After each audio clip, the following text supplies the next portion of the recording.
Bismillahirrahmanirrahim. Assalamualaikum warahmatullahi wabarakatuh.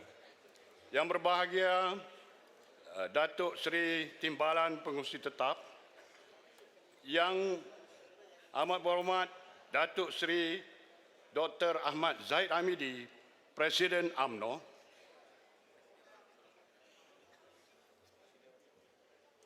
Yang berhormat Datuk Seri Muhammad bin Hassan, Timbalan Presiden, Naib Presiden, Setiausaha Agung, Ketua Penerangan,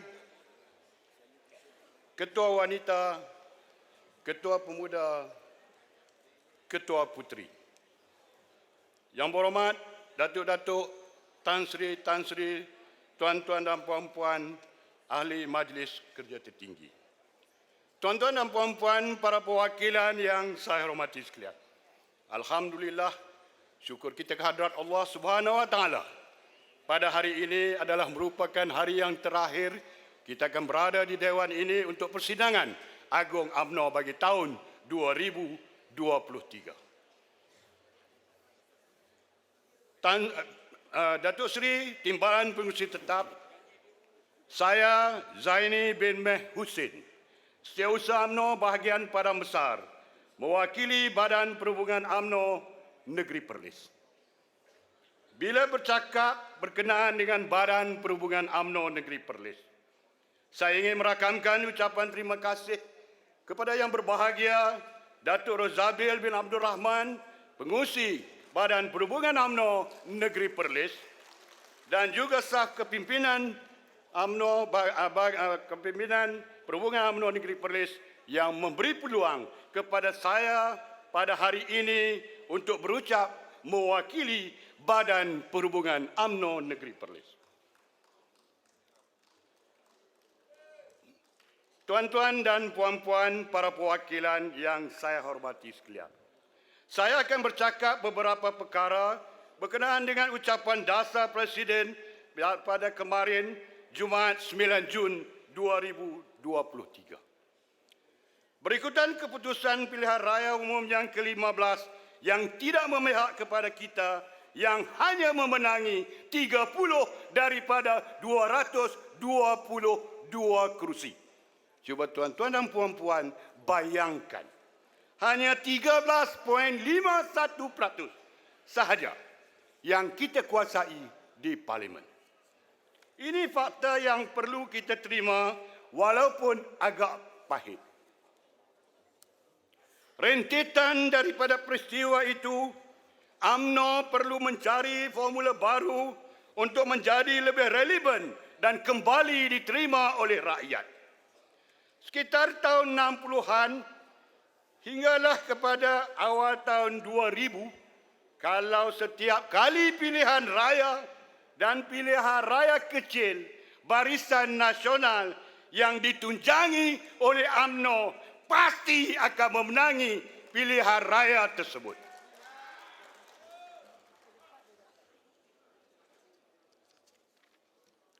Sehingga kan pada ketika itu dikatakan kalau letak Tunggui Nyok pun sebagai calon untuk Barisan Nasional pada ketika itu, calon itu ataupun Tunggui Nyok itu boleh menang. Tetapi fenomena itu telah berubah pada hari ini dan kita perlu menerima kenyataan bahawa keadaan ini telah berubah. Dan perubahan ini perlu kita tangani untuk menjadi lebih diterima oleh masyarakat selepas ini. Para perwakilan yang dihormati sekalian, sebenarnya kita harus bersyukur kerana walaupun kita hanya ada memenangi 30 kerusi sahaja di Parlimen dan kita masih diizinkan oleh Allah Subhanahu Wa Taala untuk memerintah bersama-sama di bawah kerajaan perpaduan. Di bawah kerajaan perpaduan, 19 parti-parti gabungan mesti menghormati antara satu sama lain. Juga parti-parti gabungan perlu menghormati UMNO sebagai parti teras orang-orang Melayu. kita UMNO juga perlu, tuan-tuan dan puan-puan para perwakilan sekalian, kita juga perlu menghormati parti-parti gabungan lain untuk menjaga keharmonian yang ada, sama ada berteraskan berbilang kaum ataupun kaum masing-masing. Inilah yang saya rasa dan saya fikirkan bahawa susah untuk kita cuba melaksanakan. Tetapi insya-Allah dalam iltizam kita dalam hati, kita akan sama-sama untuk bersama-sama untuk menghormati semua parti gabungan dalam kerajaan perpaduan harus melakukan anjakan paradigma, menerima perubahan dan menyesuaikan dengan keadaan politik semasa. Tuan-tuan dan puan-puan para perwakilan yang saya hormati sekalian, ujian pertama kita akan datang di bawah kerajaan perpaduan, iaitu PRN bagi 6 buah negeri yang akan berlangsung dalam masa yang terdekat ini. Betul tak tuan-tuan dan puan-puan? Pada saya, kita perlu berlapang dada menerima perubahan politik semasa ini. Kalau kita masih lagi di takut lama, saya rasa tak sampai ke mana. Ya, walaupun timbalan pengurusi tetap kita pada hari ini orang angkasa. Ya. Walau kita duk takut lama tak payah nak kata apa. Nak angkasa aku mana lagi. Okey. Adakah kita boleh menerima keadaan ini? Adakah kita boleh menerima keadaan ini? Sama-samalah kita fikir dengan minda yang terbuka dan lihatlah dengan mata hati. Kadang-kadang kalau kita lihat dengan mata kita, mata akan menipu kita. Tetapi bila kita lihat dengan mata hati, dia akan jadi sesuatu yang lain. Dan kita perlu memikirkan masa depan anak-anak cucu kita nanti. Yang berbahagia, Datuk Seri Timbalan Pengerusi Tetap. Saya teringat dalam bahasa pengurusan mengatakan tindakan yang betul pada ketika yang betul adalah menjadikan sesuatu yang sangat betul.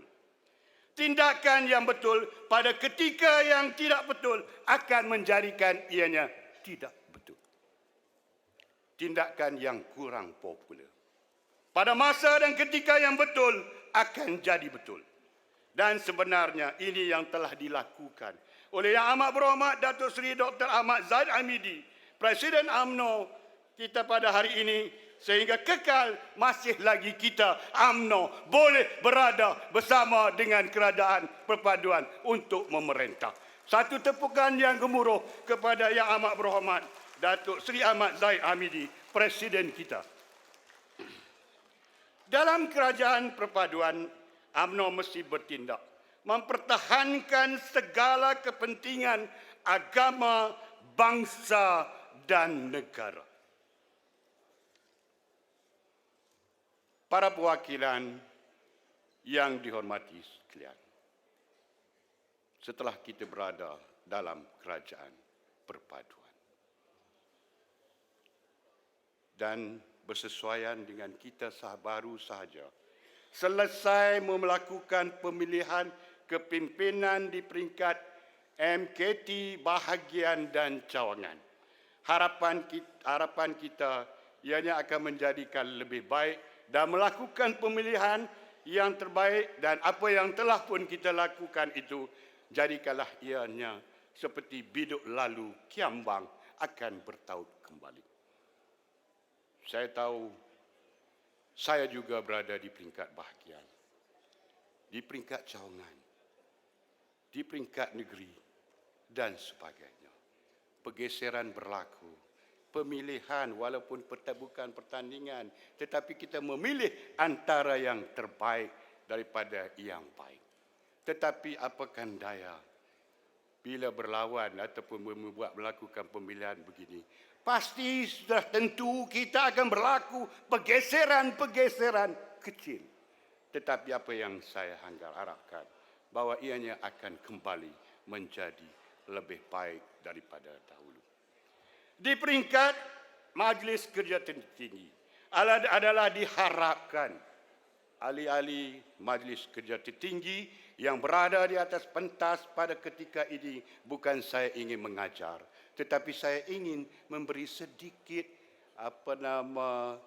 teguran dan sedikit bahawa saya harap sangat kepada tuan-tuan, datuk-datuk, Tan Sri yang berada di atas pentas ini bahawa tolonglah, bantulah Presiden dalam memimpin dan menguruskan Parti Keramat ini menuju ke arah kejayaan. Tuan-tuan dan puan-puan para hadirin sekalian, kalau kita lihat bahawa dulu kita tak kisah sangat. Lah ni kita kena saling bekerjasama untuk meningkatkan dan menuju ke arah kejayaan. Bantu-membantu perlu dalam satu organisasi yang cukup kuat. Kadang-kadang kami di bawah, di peringkat cawangan, di peringkat bahagian, di peringkat negeri, okey. Kan? Tetapi di peringkat atas, kita tengok ada kadang-kadang kita memberi kenyataan yang agak negatif sikit. Tapi yang lain lepas dah dulu-dulu ni. Dulu dah terlepas dah. Dan saya berharap Yang Amat Berhormat Datuk Seri, sekali ini tidak ada yang akan melakukan begitu. Dari peringkat hasil keputusan pemilihan selesai, didapati ramai ketua-ketua bahagian adalah ketua-ketua bahagian yang baru. Berilah tunjuk ajar kepada ketua-ketua bahagian yang baru ini dan kepada ketua-ketua bahagian yang lama yang telah pun meninggalkan ataupun yang tidak lagi berada dalam saf kepimpinan. Bantulah apa yang boleh dibantu untuk kita sama-sama menaikkan UMNO kita ini. Tuan-tuan dan puan-puan para hadirin yang dihormati sekalian, di Perlis semua ketua bahagian adalah ketua bahagian yang baru. Walaupun ketua bahagian yang baru, tahniah kepada mereka, dan terdiri daripada orang-orang muda yang memimpin untuk mengembalikan kepimpinan negeri Perlis kepada tangan UMNO, insya-Allah. Dulu Perlis sering kedengaran, walaupun ada 3 bahagian, berperang macam 30 bahagian. Betul tak? Betul. Jadi apa yang saya harap, dan insya-Allah saya memberi jaminan kepada Yang Amat Berhormat Datuk Seri Presiden, kita tidak akan berlaku begitu. 3 bahagian tetap akan bersatu hati, insya-Allah. Jadi apa yang saya harapkan kepada tuan-tuan yang telah pun memimpin di peringkat bahagian-bahagian, supaya kita buatlah yang terbaik. Saya kadang-kadang bila saya cakap begini, saya kadang-kadang dia jadi sebab sikit pasal kita memikirkan masa depan anak-anak kita. Tuan-tuan dan puan-puan para hadirin yang dihormati sekalian, Datuk Seri Pengerusi Timbalan Pengerusi Tetap, dalam ucapan Presiden, ucapan dasar Presiden juga telah ditekankan beberapa perkara berkenaan dengan pendidikan sebagai modal insan kepada anak-anak kita, antaranya TVET, Tahfiz Al-Quran yang bermula di peringkat tadika, serta tabung pendidikan Melayu yang dilancarkan pada masa PAU 2023 ini. Tuan-tuan dan puan-puan para hadirin sekalian, saya akan bercakap berkenaan ini kerana saya adalah seorang guru. Dan saya akan bercakap dari segi perspektif dan apa yang kita ini daripada pandangan seorang pendidik. Tuan-tuan dan puan-puan yang saya hormati sekalian, TVET ataupun Technology and Vocational Education and Training, atau di dalam bahasa Melayunya, merupakan singkatan bagi pendidikan latihan teknikal vocational. TVET adalah proses pendidikan dan latihan yang mempunyai hala tuju pekerjaan dengan penekanan utama terhadap amalan industri. Peluang pekerjaan lepasan TVET akan menjadi lebih terjamin dan ianya ada merupakan pendidikan yang berasaskan kepada latihan industri ataupun hand-on yang kita akan dilakukan oleh pihak-pihak yang akan memberi latihan. Tuan-tuan dan puan-puan, TVET ni kalau di peringkat sekolah, kita sebenarnya di sekolah rendah telah bermula. Kemahiran hidup, macam-macam, RBT dan sebagainya. Anak-anak tuan-tuan balik tengok, kan, cucu lah yang ada di sini, kan, anak-anak ada lah. Cucu, saya pun tak banyak, cucu baru 6. Kan. Jadi, pasal baru 6 tu lah. Kan. Jadi, apa yang saya nak ceritakan bahawa TVET ini, di peringkat sekolah pun ada di sekolah rendah dan sebagainya. Di sekolah menengah, Kolej Vokasional Arau. Kolej Vokasional di seluruh negara yang ada ini. Saya ingat duduk cakap di Perlis. Itu yang disebut Arau ni. Kan? Okey, tuan-tuan dan puan-puan, di Kolej Vokasional, di IKM itu dan sebagainya, TVET ini adalah peluang yang cukup baik untuk anak tuan-tuan dan puan-puan. Percayalah, tuan-tuan dan puan-puan, kita kadang-kadang anak sedih, kita sedih, anak tak boleh masuk universiti. Betul tak? Tak boleh masuk universiti, Allah, anak orang lain. Tambah-tambah saya. Saya cikgu. Kalau anak tak boleh masuk universiti, macam mana tuan-tuan dan puan-puan? Anak cikgu tu pun tak boleh masuk universiti. Kan? Ini.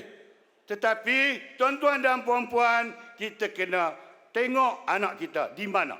Kita kalau dia kata dia berminat dengan pertukangan, dengan ini dan sebagainya, hantarlah menyertai TVET. Sebenarnya ini adalah sebagai landasan untuk anak-anak itu menuju ke arah kejayaan. Boleh, tuan-tuan dan puan-puan? Tengok, jangan kadang-kadang dia kata, Allah, pergi sekolah tu bunyi pun. Kan? Jadi, TVET ini akan memberi peluang pekerjaan kepada anak-anak kita. Dan permintaan daripada industri berkenaan dengan pelajar-pelajar lepasan TVET ini dan akan menjadi lebih baik daripada apa yang ada. Dan peluang menjadi usahawan pun ada kepada mereka ini. Dan yang terbaru, saya baca dalam surat khabar, seorang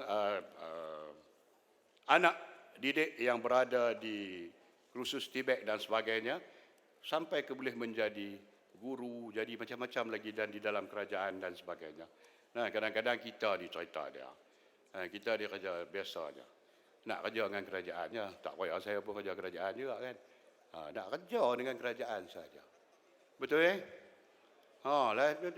kita ada cara, cabang macam-macam. Perniagaan 9/10 daripada rezeki itu berada dalam perniagaan. Okey, itu berkenaan dengan TVET. TVET ini adalah Amat Berhormat Datuk Seri, TVET adalah sesuatu yang terbaik. Dan untuk pengetahuan tuan-tuan dan puan-puan, saya juga adalah merupakan anak-anak lepasan TVET pada satu ketika dahulu. Tuan-tuan dan puan-puan, para hadirin yang dihormati sekalian. Tahfiz di peringkat tadika adalah sesuatu yang cukup baik. Ingat atau tidak ingat, tuan-tuan dan puan-puan, anak-anak cucu-cucu kita masuk pak dia hantar, kita hantar pergi tadika pasti. Betul? Betul tak? Ya, pasti itu siapa dia? PAS. Walaupun kita PAS hantar pergi. Tetapi apa yang mereka tanamkan? Sebab mereka kata, boleh juga baca-baca doa. Doa makan, doa tidur, doa macam-macam doa lagi kan. Jadi, betul. Memang kita tak pergi. Kita memang tidak dapat dinafikan.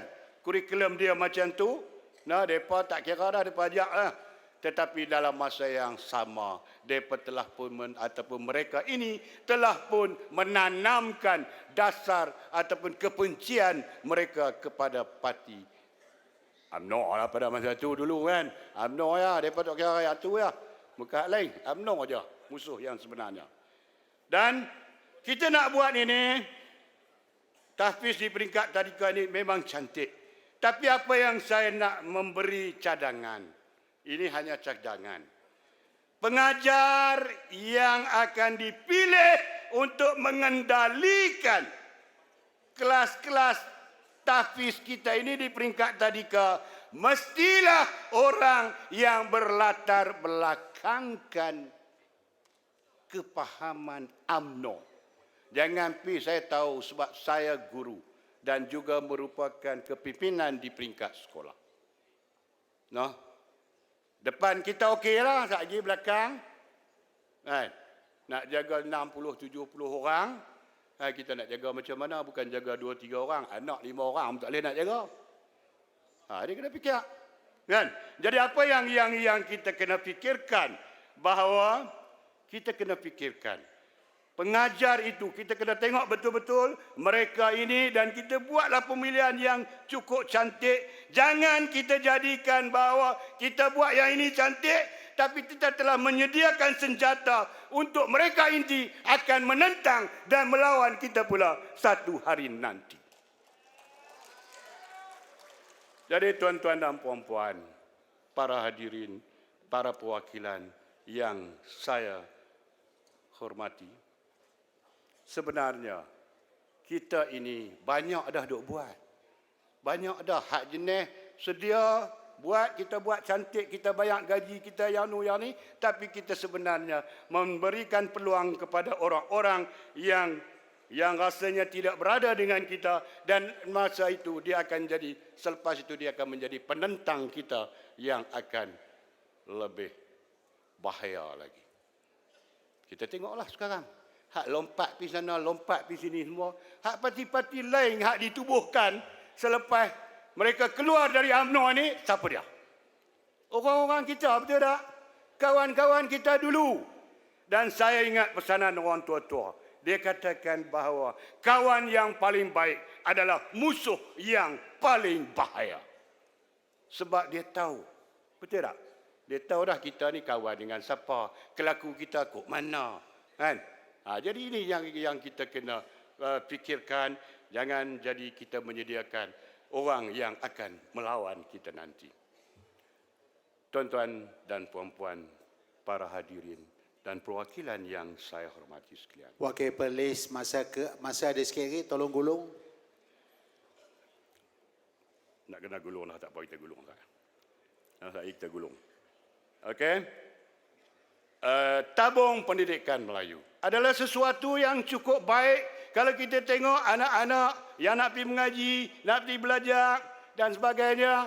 Kalau cukup belah ni, yang negeri-negeri ni, kami hak belah utara tu, boleh Kedah tu payah. Bukan masalah apa kalau nak pergi mengaji, ya Allah, kadang-kadang macam-macam. Wakil rakyatlah tempat tuju mereka. Betul tak? Wakil rakyat mai lah. Ni nak pergi anak, nak pergi mengaji, yang ni nak masuk universiti, nak masuk apa dan sebagainya. Jadi tabung pendidikan yang ditubuhkan ini adalah sesuatu yang sangat baik. Bukan sekarang patutnya. Patutnya dah 20 tahun dulu. Semasa kita di zaman-zaman di mercu kejayaan. Sedar atau tidak sedar kita bahawa kita sekarang sedang menuju ke bawah. Dan kita yang akan dipandu oleh Yang Amat Berhormat Datuk Seri Presiden akan menuju ke arah ke atas, insya-Allah. Tetapi kita kena berusaha bersungguh-sungguh untuk menjadikan perkara ini sesuatu yang boleh untuk kita banggakan di kemudian hari. Dan saya pada dasarnya mewakili Badan Perhubungan UMNO Negeri Perlis menyokong kepada ucapan Presiden ini. Dan saya sangat mengharapkan apa yang telah pun diucapkan itu akan menjadi sesuatu dan akan menjadi kenyataan yang akan menyebabkan kita di seluruh Malaysia ini akan menerima kebaikannya. Jadi saya rasa dengan itu saja, Tuan Timbalan Datuk Seri Pengurusi Tetap, Timbalan Pengurusi Tetap, dan saya sudahi dengan wabillahi taufiq wa hidayah. Wassalamualaikum warahmatullahi wabarakatuh. Terima kasih wakil daripada Perlis.